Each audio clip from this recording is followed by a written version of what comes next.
देखिए गैस, कल आप लोगों का एसएससी सीजीएल टीयर 2 का एग्ज़ाम था।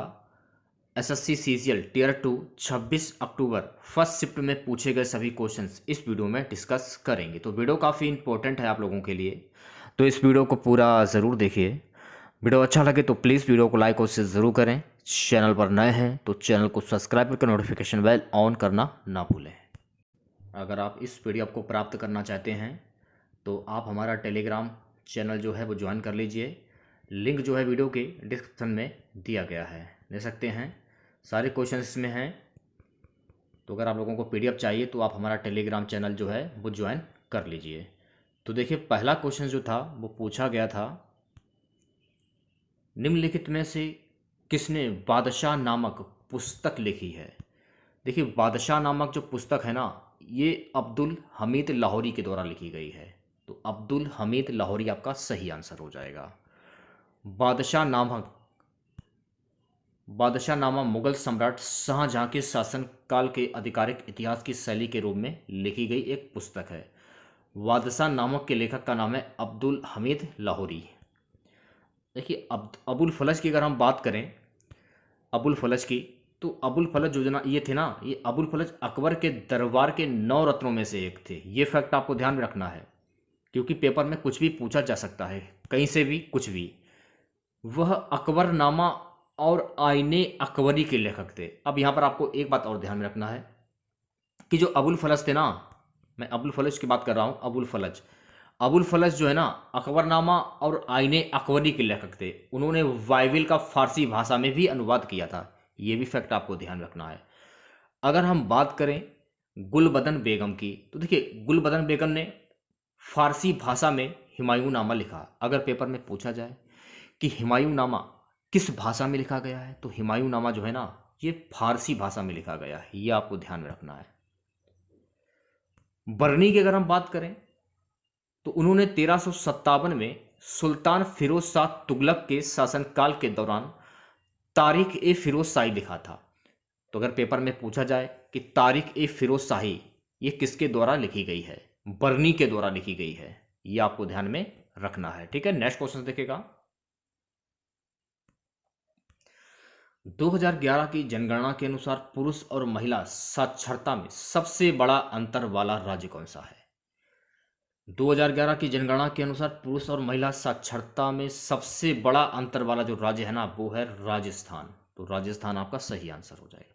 अब 2011 की जो जनगणना हुई थी, इसमें जो भी महत्वपूर्ण फैक्ट हैं उन्हें देख लीजिए एक बार आप लोग।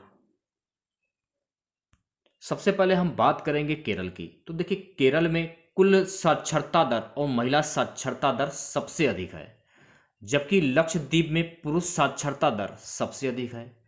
महिलाओं की अगर हम बात करें तो केरल में कुल साक्षरता दर, महिला साक्षरता दर सबसे अधिक है। और लक्षद्वीप की अगर हम बात करें तो लक्षद्वीप में पुरुष साक्षरता दर सबसे अधिक है। तो ये आपको ध्यान में रखना है। जो छोटी छोटी जो बातें होती है ना, उन्हें आप याद कर लीजिए। बिहार की बात करें तो बिहार में कुल साक्षरता दर और पुरुष साक्षरता दर सबसे कम है।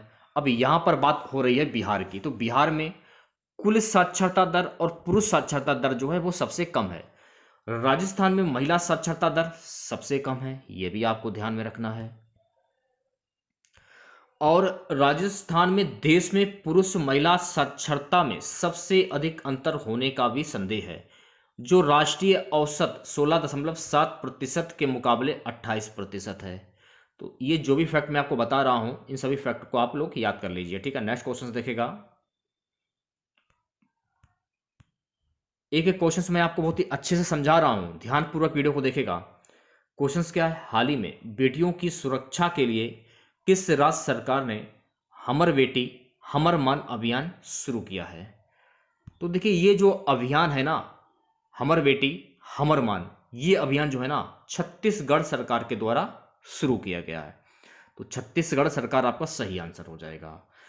छत्तीसगढ़ सरकार महिला सुरक्षा की दिशा में खासकर बेटियों की सुरक्षा, उनके मान सम्मान की रक्षा, उनकी सुविधा और उन्हें आवश्यक सेवा प्रदान करने के लिए एक अभिनव अभियान हमर बेटी हमर मान प्रारंभ करने जा रही है।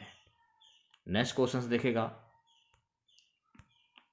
36वें राष्ट्रीय खेल 2022 में पदक तालिका में टॉप पर कौन सा राज्य रहा है?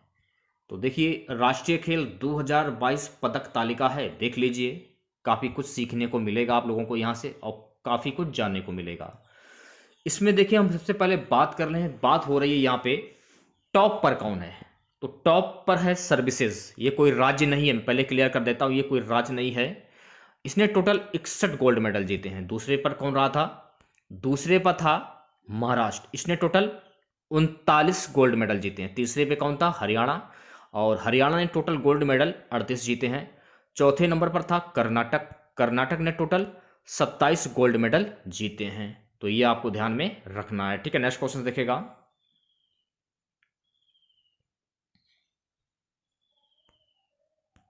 क्वेश्चन है, हाल ही में किस राज्य की विधानसभा में महिला सदस्यों के लिए बोलने के लिए एक दिन आरक्षित कर day reserve for women members इतिहास रच दिया?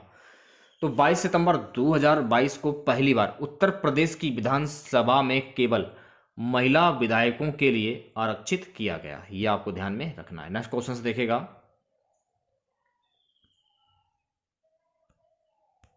क्वेश्चंस क्या है कि भारत का चुनाव आयोग ईसीआई से संबंधित अनुच्छेद 324, 327, 329 को मिलान करना था। तो एक क्वेश्चंस पूछा गया था, भारत का चुनाव आयोग, एक तरफ थे चुनाव आयोग, दूसरी तरफ थे अनुच्छेद, उनका मिलान करना था। तो मिलान वाले क्वेश्चंस मैंने आप लोगों को काफ़ी कराए हैं। अगर आप लोगों ने हमारे वीडियोस रेगुलर अगर आप लोग हमें फॉलो करते होंगे तो ऐसे क्वेश्चंस मैंने आप लोगों को काफ़ी कराए हैं।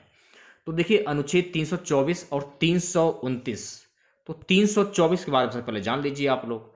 तो अनुच्छेद 324 में क्या है? चुनाव का अधीक्षण, निर्देशन और नियंत्रण चुनाव आयोग को सौंपा जाएगा। अनुच्छेद 325, कोई भी व्यक्ति धर्म, मूल वंश, जाति या लिंग के आधार पर विशेष मतदाता सूची में शामिल होने या शामिल होने का दावा करने के लिए अयोग्य नहीं होगा। ये अनुच्छेद 325 में दिया गया है। और अच्छा, अनुच्छेद 326 में क्या दिया गया है? एक सार्वभौमिक वयस्क मताधिकार को निर्वाचित सरकार के सभी स्तरों के चुनाव के आधार के रूप में परिभाषित करता है। अनुच्छेद 327 में क्या दिया गया है वो भी देख लीजिए। अनुच्छेद 327 में विधायिका के चुनाव के संबंध में प्रावधान करने की संसद की शक्ति। अनुच्छेद 328 में किसी राज्य के विधानमंडल की ऐसे विधानमंडल के लिए चुनाव के संबंध में प्रावधान करने की शक्ति। अच्छा, अनुच्छेद 329 में क्या दिया गया है? तो अनुच्छेद 329 में चुनावी मामलों में अदालतों के हस्तक्षेप पर रोक, आर्टिकल 329 में यह दिया गया है। तो आशा करते हैं आप लोग समझ गए होंगे। अनुच्छेद 324, 325, 326, 327, 328 और 329 सारे मैंने आप लोगों को आर्टिकल जो है वो करा दिए हैं, ठीक है। नेक्स्ट क्वेश्चन देखेगा। नेक्स्ट क्वेश्चन पूछा गया था कि भारत के दूसरे उपराष्ट्रपति कौन थे? वाइस प्रेसिडेंट तो कौन थे? जाकिर हुसैन थे। पहले कौन थे? पहले नंबर पे डॉक्टर सर्वपल्ली राधाकृष्णन। इनका जो कार्यकाल रहा था 14 मई 1957, ठीक है। उसके बाद डॉक्टर जाकिर हुसैन 12 मई 1967, ठीक है। उसके बाद वीवी गिरी, इनका कार्यकाल 1969, ठीक है। उसके बाद गोपाल स्वरूप पाठक, इनका जो कार्यकाल था 30 अगस्त 1974। यह भी आपको ध्यान रखना है। पेपर में अक्सर आप लोगों ने देखा होगा, यह भी पूछ लिया जाता कि 14वें उपराष्ट्रपति कौन थे? तो 14वें उपराष्ट्रपति जगदीप धनखड़। कौन थे? जगदीप धनखड़। यह भी आपको ध्यान में रखना है, ठीक है। नेक्स्ट क्वेश्चन देखेगा।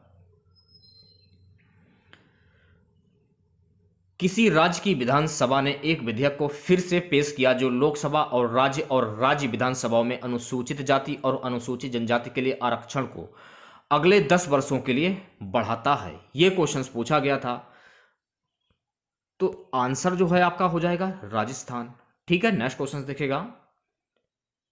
एक क्वेश्चन पूछा गया था, चीनी यात्री हर्षवर्धन सभा में आए थे। तो चीनी यात्री जो था वो कौन सा चीनी यात्री था जो हर्षवर्धन की सभा में आया हुआ था? तो ये था हेनसुआंग। ये आपको ध्यान रखना है, ठीक है।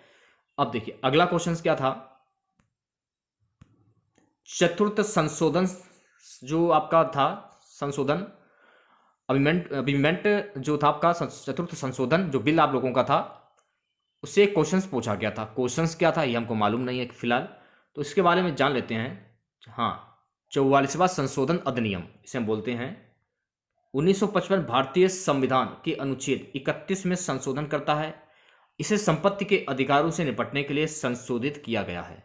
इस संशोधन ने संपत्ति कर मूलभूत अधिकारों को हटा दिया और इसे कानूनी अधिकार बना दिया। ये आपको ध्यान में देखिए, इसको हम बोलते हैं अमेंडमेंट, ठीक है।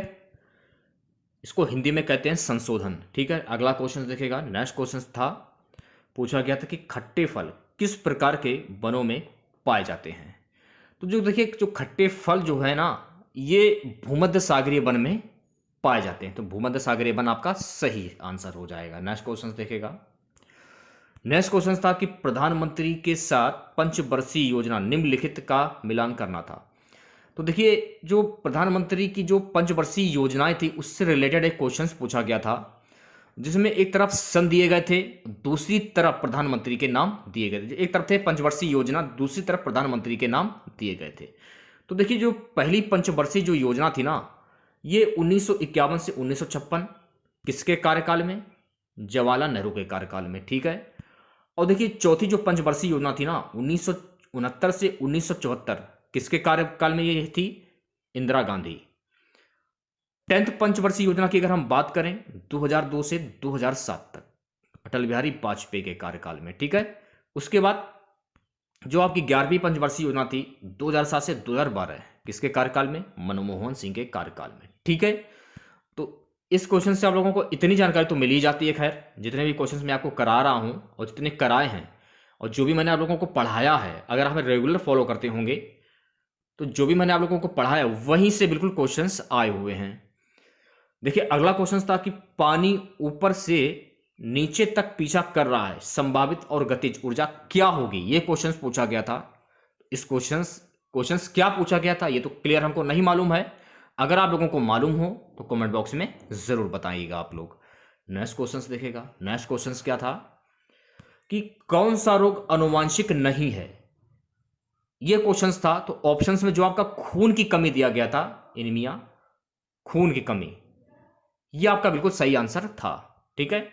नेक्स्ट क्वेश्चंस देखेगा कि इनमें से कौन सा कैंसर का प्रकार नहीं, यानी कि which is not the type of cancer. तो देखिए, ऑप्शंस में क्या दिए गए थे वो तो कोई क्लियर हमको नहीं हो पाया है। तो ब्लड कैंसर हुआ, जैसे कि स्किन कैंसर नहीं है, ये पूछा गया था ना।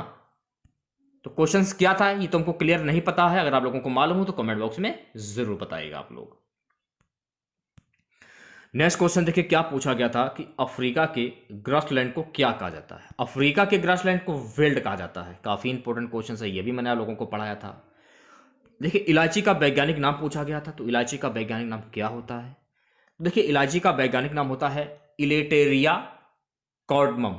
क्या होता है? इलेटेरिया कॉर्डमम, ठीक है। नेक्स्ट क्वेश्चन देखेगा, नेक्स्ट क्वेश्चन था कार्निवल महोत्सव कहाँ मनाया जाता है? तो देखिए, कार्निवल जो महोत्सव है ना, ये गोवा में मनाया जाता है। तो गोवा आपका सही आंसर हो जाएगा। नेक्स्ट क्वेश्चन देखेगा, नेक्स्ट क्वेश्चन क्या था?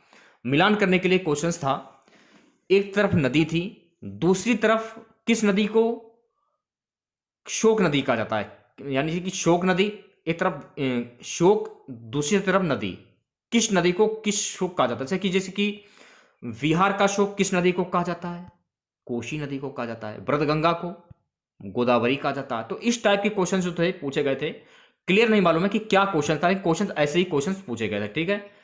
अब देखिए, नेक्स्ट क्वेश्चन क्या पूछा गया था कि 25 डिग्री पर आदर्श गैस का तापमान अंतर से रिलेटेड एक क्वेश्चन पूछा गया था, ठीक है। मतलब ये है हमारा कि मिलान करने वाले क्वेश्चंस बहुत ही ज्यादा कल पूछे गए थे। एक क्वेश्चन देखिए था मिलान करने वाला अंग्ल आधारित अल्कोहल यौगिक, इस टाइप का क्वेश्चन पूछा गया था। अगला क्वेश्चन देखिए, मिलान करने के लिए भी इसमें भी पूछा गया था कि निम्नलिखित का मिलान करें, 1857 की क्रांति के गवर्नर जनरल कौन थे? ये क्वेश्चन पूछा गया था मिलान करने में, चार्ल्स कैनिंग। अब देखिए, अर्थशास्त्र बिना किसी कर के कुल वेतन, फिर यह है उसको क्या कहते हैं हम? बिना किसी कर के कुल वेतन को हम क्या कहते हैं?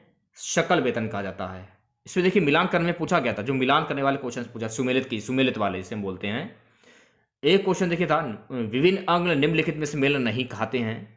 तो देखिए मेल नहीं खाते, ब्यूटरिक जो एसिड था ना आपका ऑप्शंस में, ब्यूटरिक मक्खन जिसे हम बोलते हैं, वो बिल्कुल आपका सही आंसर था। ठीक है, ये क्वेश्चन, तो इतने ही क्वेश्चन मिल पाए थे हमको, तो ये क्वेश्चंस पूछे गए थे। तो अगर आप लोगों को वीडियो अच्छा लगा हो तो प्लीज़ वीडियो को लाइक और शेयर जरूर करें। अगर आप एसएससी की किसी भी परीक्षा की तैयारी कर रहे हैं तो चैनल को जरूर सब्सक्राइब करें।